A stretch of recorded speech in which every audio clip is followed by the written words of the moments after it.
Malaysian News. Malaysia terus memerangi jenayah ekonomi seperti penipuan dan rasuah dalaman organisasi korporat serta kerajaan.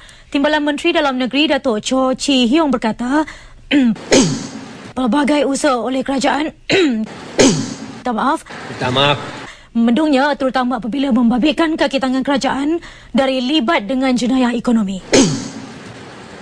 Inilah perkara yang penting untuk menjadikan negara kita